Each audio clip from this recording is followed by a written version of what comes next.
लोक नृत्य, लोक नृत्य,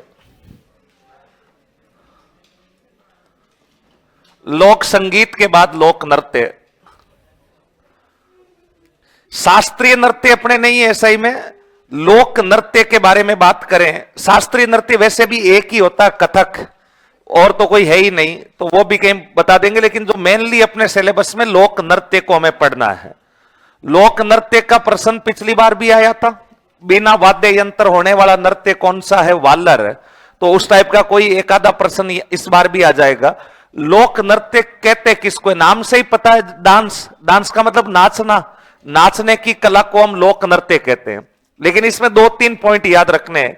एक तो हमें याद रखना कि लोक नृत्य भावात्मक अभिनय पर आधारित है या मौखिक अभिनय पर आधारित है, मौखिक अभिनय पर, या दोनों पर आधारित है। दूसरा हमें याद रखना कि लोक नृत्य मनोरंजनात्मक कला है, व्यावसायिक कला है, धार्मिक कला है, धार्मिक कला है, या सामाजिक मान्यताओं की एक कला है। ये एक जनरल सी बातें हमें थोड़ी सी याद रखनी है। भाई नाम से ही पता है, लोक नृत्य बोल दो चाहे नृत्य कला बोल दो, एक ही बात है। नाचना, डांस को नृत्य कहते हैं। सबसे पहला मुद्दा यह है कि जब डांस किया जाता है तब कलाकार नाचते समय केवल रिएक्शन करता है, यानी अंग प्रदर्शन करता है, या मुख से कुछ गाने भी गाता है, या दोनों करता है? दोनों करता है, गाने भी गा रहा है, नाच भी रहा है, दोनों करता है। दोनों सही होंगे, एक करता है तो एक होगा। ज्यादा क्या करता है, रिएक्शन या गाने? भाई गांव में कोई शादी ब्याह, अपने डीजे बज रहा है, तो उस पर तुम गाना गाते हुए नाचोगे या गाना तो डीजे गा रहा है? इतना ही तो, कोई फिजिक्स का न्यूमेरिकल तो है ही नहीं। छोटी सी चीज है कि केवल भावात्मक। अब जैसे मान लीजिए गाना बज रहा है तो आदमी कमर हिला रहा है या गाना भी गा रहा है? कमर हिला रहा है, इसका मतलब मौखिक है या भाव है? भाव। बालम जायो फॉर्च्यूनर, फॉर्च्यूनर जी, तो अब वो फॉर्च्यूनर यूं चला रहा रियली में या केवल हाथ कर रहा है? हाथ कर रहा है।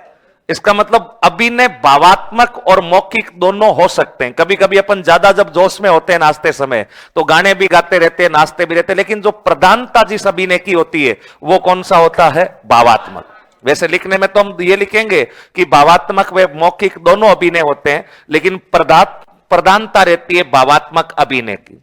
अच्छा, दूसरा, तुम कहीं पर भी डांस कर रहे हो तो तुम्हारा डांस करने का उद्देश्य क्या है? तो मान लीजिए किसी फ्रेंड की शादी में गए, वहां नाच रहे हो, क्या टारगेट है? कोई टारगेट है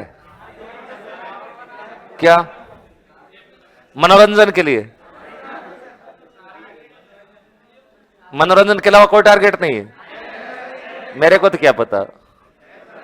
कहीं पर भी नाच रहे हो, मान लीजिए अपने अगले महीने मान लीजिए कोचिंग में आपका प्रोग्राम करवा दें और जिसमें एसआई के सारे स्टूडेंटों का एक सामूहिक भोज भी हो जाए और एक डांस भी हो जाए, पूर्वे के बैच, कोई नया बैच है तो उसका, और उसमें तुम नाच रहे हो, तो तुम्हारा क्या टारगेट रहेगा? मनोरंजन। देखो, टारगेट इनमें से कोई होगा, कोई और टारगेट नहीं होगा। या तुम मनोरंजन, या तुम डांस के बदले पैसा कमाना चाह रहे हो, या कोई देवी देवताओं की मान्यता ऐसी है कि हमें नाचना पड़ता है, या अपने सामाजिक रीत परंपराएं बनी हुई है कि भाई मैं नहीं नाचूंगा तो कल को मेरे शादी ब्याह होगा तो कौन नाचेगा, क्या इस टाइप की मान्यता है? या सभी मान्यताएं हो सकती है?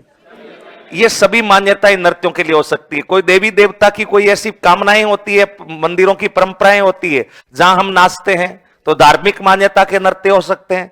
अपने घर परिवार में शादी ब्याह है तो कोई सामाजिक मान्यता हो सकती है। मान लीजिए तुम किसी तुम्हारे रिश्तेदार के परिवार वालों के लोगों के शादी ब्याह में नहीं नाचोगे, तो तुम्हारे जब घर में शादी ब्याह होगा तब कौन नाचेगा? तो सामाजिक मान्यताएं भी हमें निभानी होती है।